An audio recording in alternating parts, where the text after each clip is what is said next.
Right now in the United States, we are seeing millions and millions of workers are furious. They are tired of their everyday lives. They're tired of going to work and clocking in and dealing with the man. But I want to break down what's happening because right now, many people are being asked to return to the office. And that is causing millions of people to be absolutely furious. And I want to explain why. Because it's not just the people that are returning to the office that are being impacted. We are now seeing other businesses, other employees are being negatively impacted because of this new mandate. So I'm going to explain all this in just a moment, explain what is going on, and give you the take of an employer and give you the take of an employee. Explain all this in just a moment, but all I ask is one thing. Takes 2 seconds. Go ahead, hit that like button if you enjoy these daily updates. And now let's begin.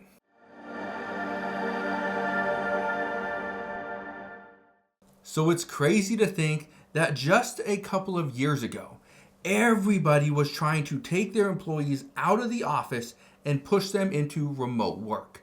Work from home, they said. Yeah, rent yourself your own office. Work from a beach or a pool for all I care. But now in 2025, more and more businesses are saying and demanding their employees come back. Look at this. Amazon is ending remote work. Its employees hope the company reconsiders. Says the tech giant and online retailer is requiring workers to return to the office full time. Now, here's what I think is interesting. It says Amazon is ending remote work and its employees hope the company reconsiders. Listen to this comment that I received. I have a couple comments here.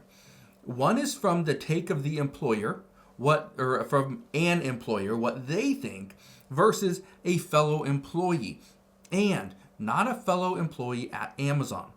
Listen to this. This employer says, and I quote, "The return to work mandate from Amazon is really helping my business. In the past month, I have hired 2 former Amazon employees that have easily tripled my business production. I couldn't be happier that Amazon allowed their employees to leave."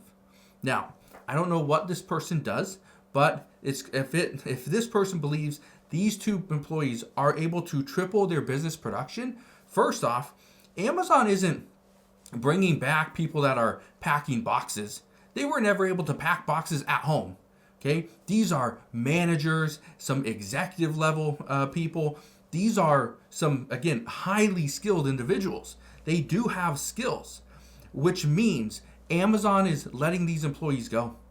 These people are not coming back. Well, this person, I don't know, what their business is, but they're gonna triple this person's business production, and at the same time, my guess is this person is allowing them to work from home as well. How crazy is that? Now that's the employer's take.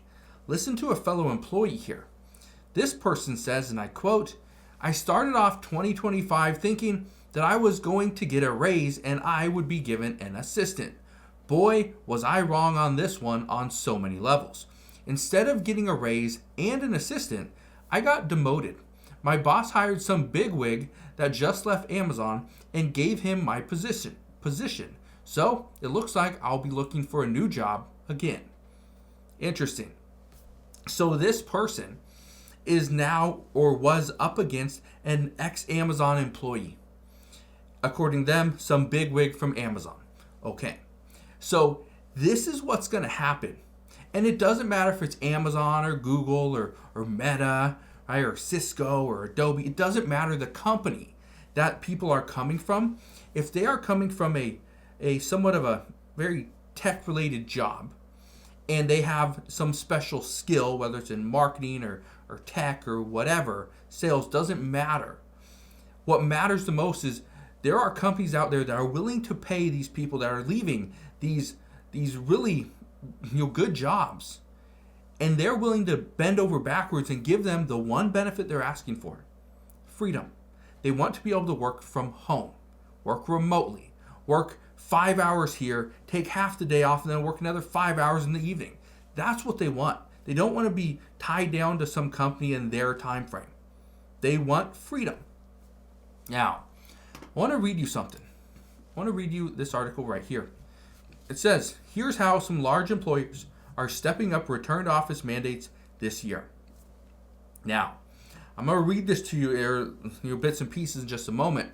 But here's what I think is interesting. Not only are companies asking their employees to return to the office, and some aren't asking for 5 days a week like Amazon. Some are simply asking for, instead of you working in the office 1 day a week, we'd really like it for it to be 2 days. Or in some cases, we need you in the office at least 4 days over 2 weeks. So guess what that means? You can work 4 days 1 week, 0 days the next week. You can work 2 days and 2 days, 3 and 1, 1 and 3. It's really up to you. But here's what I think is interesting. The employers are not only asking their employees to return to the office. They're not giving them any much of a bonus, right? An incentive to come back in. They're not giving them a higher hourly pay. That's not something that we're seeing yet. They're also taking away some benefits.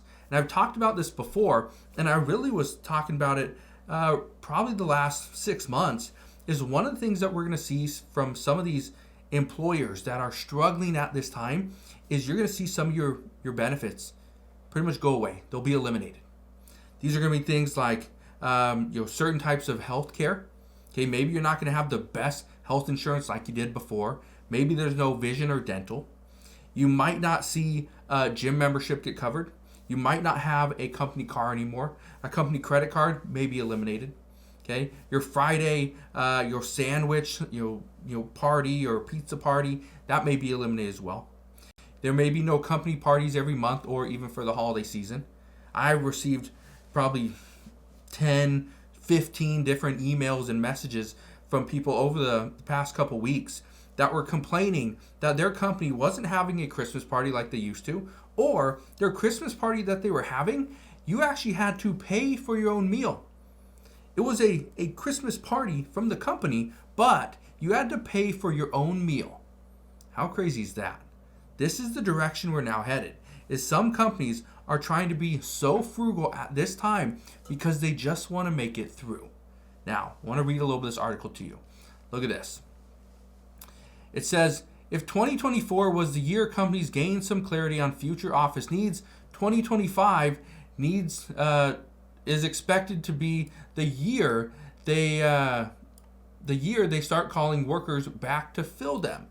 It says, from corporate giants to smaller professional service firms, employers across the country are stepping up their in-person requirements in an attempt to move past their pandemic-related shift towards increased flexible work arrangements.